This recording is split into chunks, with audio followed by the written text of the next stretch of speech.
इन रिपोर्टों में ब्रेक के बाद एक बार फिर से आपका स्वागत है। जम्मू के क्या हालात हैं आपको दिखाते हैं अब। वजीरबाग इलाके की तरफ इस वक्त हम पहुंच चुके हैं और पानी का लेवल यहां पर तकरीबन 6 फीट तक बताया जा रहा है। जैसा कि आप देख सकते हैं, जो ये घर है ये पूरा इसका जो दरवाजा है आधे से ज्यादा डूब चुका है।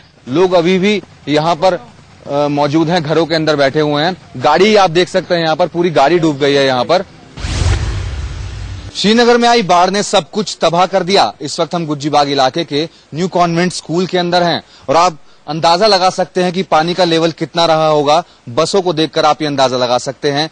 जहां तक बसों पर मिट्टी नजर आ रही है वहां तक पानी का लेवल था। धीरे धीरे करके पानी ने निकलना तो शुरू कर दिया है, पानी निकल चुका है, लेकिन अगर यहाँ की हालत की बात करें तो अभी भी स्कूल को खुलने में काफी वक्त लगेगा। सफाइयां होनी बाकी हैं। अगर हम क्लासरूम की बात करें, क्लासरूम के अंदर चलें, मैं कैमरामैन नवनीत को बताना चाहूंगा कि वो क्लासरूम की तरफ लेकर चलें कैमरे को और वहां पर दिखाएं कि क्लासरूम की क्या हालत है।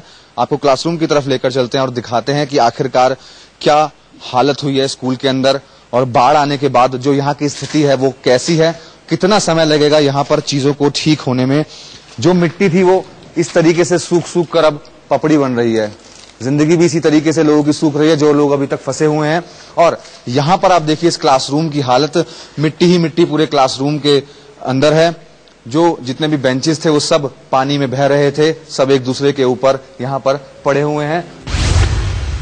श्रीनगर का एक गांव ये भी है नारकरा, जिसकी डिस्ट्रिक्ट बड़गाम है और यहाँ पर जो तबाही हुई है उसका एक मंजर हम आपको ये दिखाना चाहेंगे। फसलों का बहुत ज्यादा नुकसान हुआ है इस जगह पर। जो ये गांव था, यहाँ पर जो फसलें थी सारी की सारी फसलें तबाह हो चुकी हैं।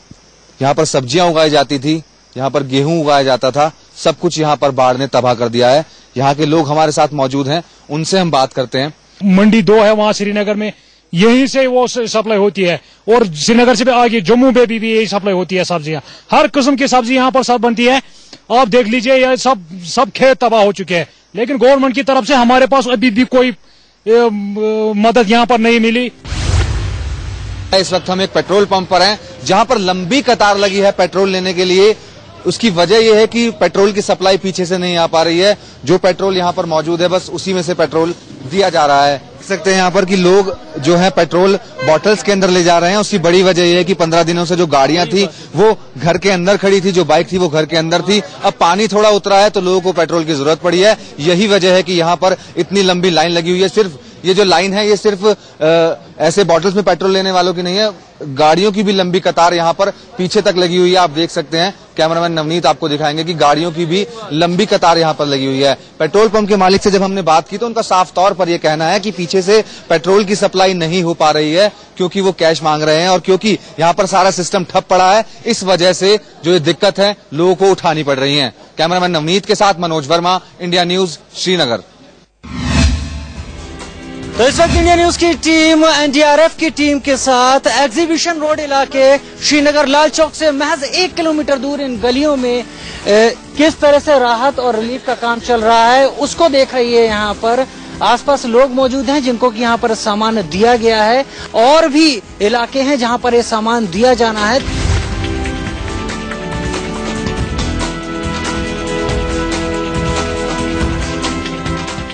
अब्दुल्ला अहद साहब हैं, कितनी उम्र है आपकी?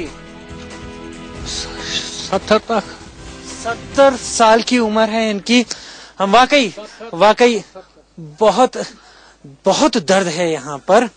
अगर इस दर्द को आप खुद से जोड़ के देखेंगे, इस बात को सोचेंगे कि ये जो परिवार है ये आपका परिवार है, तो इस दर्द की गंभीरता समझ में आएगी।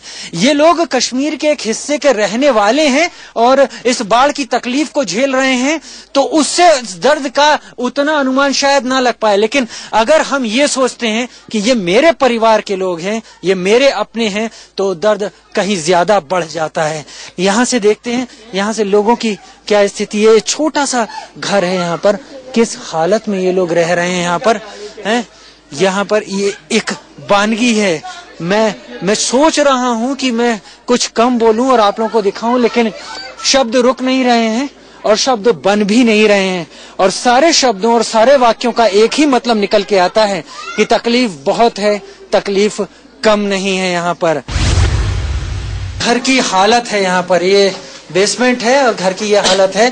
तकरीबन सब जा चुका है। यहाँ पर सब कुछ बर्बाद हो चुका है। ये घर, इस घर जिस घर में हम हैं यहाँ पर। आपका नाम क्या है? पूरा नाम? सबरीना निसार। सबरीना निसार जी हाँ। क्या तकलीफ के बारे में बताएं, कितने दिनों से फंसे? बहुत, हम और 10 दिन से फंसे हैं यहाँ पे। बहुत बुरी हालत है हमारी, बच्चों की भी बुरी हालत हो गई, हमारी भी बुरी हालत हो गई। खाने पीने को कुछ भी नहीं, कुछ मदद भी नहीं किया गवर्नमेंट। स्टेट गवर्नमेंट ने कुछ किया? गवर्नमेंट ने कुछ किया नहीं। हेलीपैड्स आते थे, वो सारा जो फूड्स था उनके पास सेक्रेटरीट में, पुलिस हॉस्पिटल्स में और यहाँ के असेंबली हॉल में उन्हें गिराया। हमने इतने उनको साइन दिखाया कि हमें भी दीजिए खाने के लिए कुछ, उन्हें किसी तरह का मदद ही नहीं किया। घरों में बच्चे हैं और पानी इतना है कि खड़े होकर ये चीजें नहीं दी जा सकती, लिहाजा फेंकने की कोशिश की जा रही है। कई बार सामान नीचे पानी में भी गिर रहा है, लेकिन कोशिश यही कर रही है यहाँ पर एनडीआरएफ की टीम की फिर भी लोगों तक मदद पहुंचाई जाती रहे। कैमरा पर्सन अवधेश के साथ राजीव शर्मा, बटमालू, इंडिया न्यूज।